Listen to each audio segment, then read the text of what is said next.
ये कहानी है दो दोस्तों की और उनकी दोस्ती की शुरुआत हुई थी अभी कुछ दिन पहले हॉस्पिटल के कमरे से, जहां पर वो दोनों एडमिट थे। तो दोनों में से जो एक था उसको अभी कुछ दिन पहले एक पैरालिसिस का अटैक आया था, जिसकी वजह से गर्दन के नीचे की उसकी पूरी बॉडी पैरालाइज हो गई थी और वो अपनी एक उंगली तक नहीं हिला सकता था। और पूरे दिन जो भी नर्स उसके पास में आती वो उसको एक ही बात कहता कि मुझे कोई ऐसा इंजेक्शन दे दो जिससे कि मैं मर जाऊं, अब मैं और जीना नहीं चाहता, ऐसी जिंदगी का मैं क्या करूं। तो उसका जो दोस्त था उस कमरे में, क्योंकि वो चल फिर सकता था, तो रोज सुबह और रोज शाम को उस कमरे में एक खिड़की थी, उसके पास में जाकर के खड़ा हो जाता और अपने दोस्त को बताता कि उस खिड़की के बाहर क्या चल रहा है। बिल्कुल नीला आसमान है, सफेद बादल है, हल्की हल्की हवा चल रही है और कुछ पंछी उड़ रहे हैं। एक बहुत ही सुंदर बीच है जहां पर कुछ बच्चे मिट्टी के घरौंदे बना रहे हैं।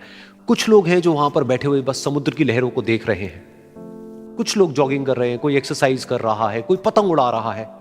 वहां पर एक आइसक्रीम की स्टॉल है जहां पर कुछ लोग आकर के आइसक्रीम खा रहे हैं। और सनसेट के टाइम पे जो पानी है वो पूरा गोल्डन हो जाता है और चमकने लगता है। तो शुरू में तो जब उसने वो सब बताना शुरू किया तो उसके दोस्त के ऊपर ज्यादा असर नहीं हुआ, लेकिन धीरे धीरे उसके अंदर जीने की चाह जागने लगी। अब वो सुबह का इंतजार करने लगा कि जल्दी से सुबह हो और मेरा दोस्त मुझे बताए कि आज यहां पर क्या हो रहा है। कुछ दिन तक ऐसे ही चलता रहा। फिर एक दिन जब वो सुबह उठा तो उसने देखा कि सामने वाला बेड खाली है। फिर उसने नर्स को बुलाया और उससे पूछा कि क्या वो डिस्चार्ज हो गया है। तो नर्स ने कहा कि आपको तो उन्होंने बताया होगा, उनके पास कुछ ही दिन बाकी थे और कल रात को ही उनकी डेथ हो गई है। ये सुन करके उसके अंदर की उम्मीद पूरी तरह से टूट गई, क्योंकि सिर्फ उसका दोस्त ही था जिसने उसको बाहर की दुनिया से जोड़ा हुआ था, जिसकी वजह से वो जान पाता था कि बाहर क्या हो रहा है और ये दुनिया कितनी खूबसूरत है। तो कुछ दिन तक तो वो रोता रहा और उसने जीने की चाह छोड़ दी।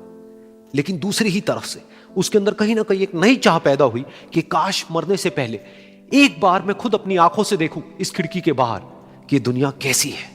जैसे जैसे उसकी ये चाह बढ़ने लगी, उसको अपने अंदर एक अजीब सी एनर्जी महसूस होने लगी।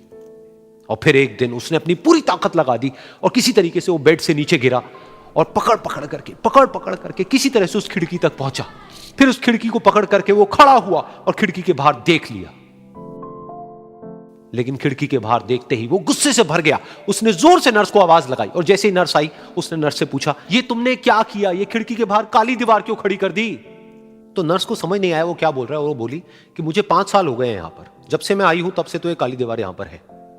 तब जाकर के उसको समझ आया कि उसका वो दोस्त उससे झूठ बोल रहा था। और उसने नर्स से पूछा, अगर ये काली दीवार पिछले 5 साल से यहां पर है तो मेरे दोस्त ने मुझसे झूठ क्यों कहा।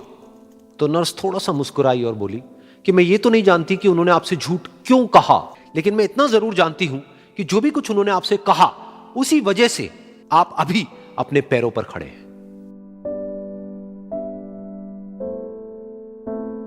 तो इस कहानी से हमको यह सीखने को मिलता है कि जो हमारे शब्द हैं, जो हमारे वर्ड्स हैं, जो हम अपने मुंह से बाहर निकालते हैं, उसमें इतनी पावर है जिसकी कोई हद नहीं है। वो किसी आदमी को गिरा भी सकते हैं और उसको उठा भी सकते हैं।